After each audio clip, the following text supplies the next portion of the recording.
having a goal as a kid and being an adult and going past, way past you thought you'd ever take it, you know? So I guess I'm the American dream. That's what Danny Brown is.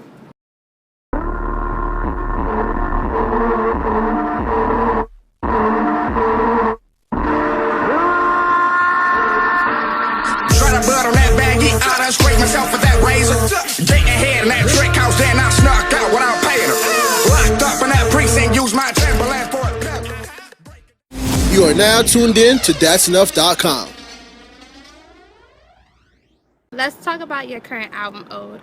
I noticed you had a side A and a side B. Was that like a play on like the old school cassette tapes? Yeah. I grew up listening to tapes and vinyls, you know, so I just had that in mind. Plus, when I was recording the album, it was just like, it sounded so all over the place, I couldn't really figure out a way to put all this on the album together just like that without making it a concept like that, you know?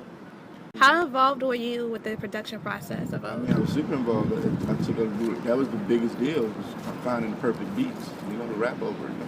And I wanted beats that I felt that nobody else could rap over. Like, you hear these beats, you're like, how is he about to rap over? You know, like, it's real hard. Put it like that, man. It took a lot of time. So I just really worked with Paul White and Skywalker, who was like my in-house producers, kind of. You know, we worked together on Triple X too. And Paul White way in London, so that's just going back and forth, you know. Skywalker, he's always with me, he's my DJ, so he always making tracks on the road. But pretty much, I guess, just with me picking the beats, you know, because they were sending over a lot of beats, you know. But it would always be the beats that no one ever would think I would pick, you know? So I guess it was just me. That's like the A&R in me, you know, or something. I don't know. I had to find all the right beats. During your listening session at Spotify, you said there was one point in your life where you felt like if you rapped, you had to rap about selling drugs, shooting people, and all that other bullshit. Like, when did that change? Or when did you get over that phase? Probably just getting better at rapping, to be honest.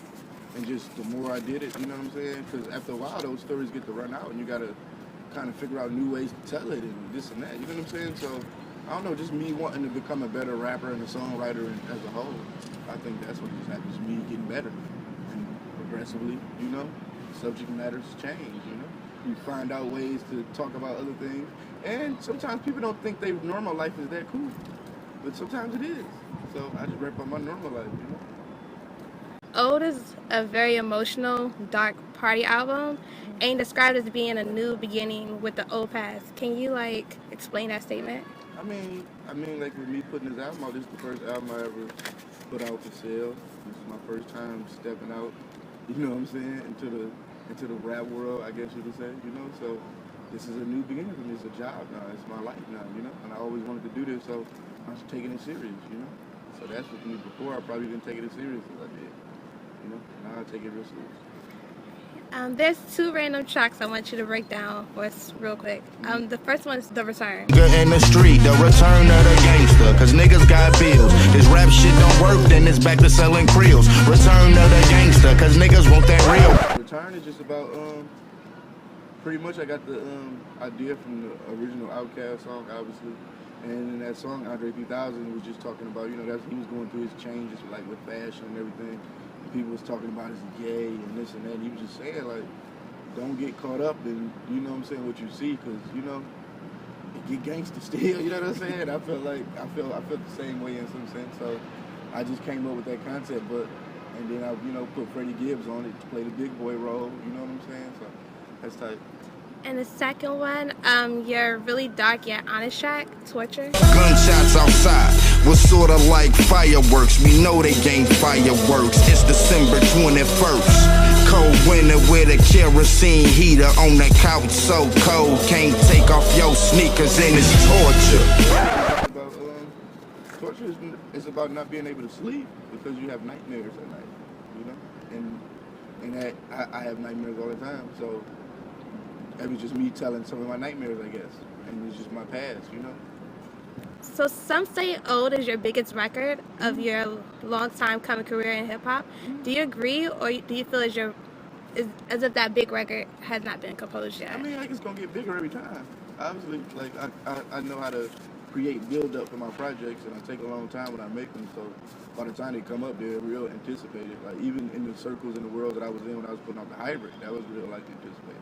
With Triple X it was. But it's just not that a lot of people is getting more like, I don't want to say mainstream or commercial or nothing like that, but it's just a lot more people just knowing about me for me consistently putting out good product every time I put out an album. So just getting bigger. That's all. So I think that people it's gonna be even crazier for the next album when it come out. Even though that's like 2 years away. So it seems like when you started making music for yourself, things really started to kick off more than before. Did you expect that? Nah, but I think at the end of the day, I didn't want to make nothing whack. So I was like, I'm gonna make music that even when I die, somebody might hear it 10 years later and realize there's some genius in this. You know what I'm saying? So I didn't ever want to be that guy that just tried to make music to get a record deal. I wanted to leave behind a legacy. So I knew eventually, if somebody was gonna realize how good it was. So I just wanted to make the best possible music I could. What role do you see yourself playing in hip hop, and how much of an impact do you feel you will honestly have in the genre? I mean, I'm gonna be the pusher. I'm gonna be the one that pushes forward. I'm gonna be the progressor. You know what I'm saying? You know what I'm saying? I'm gonna be the one that all about moving things forward and not going back. So that's what I'm gonna do.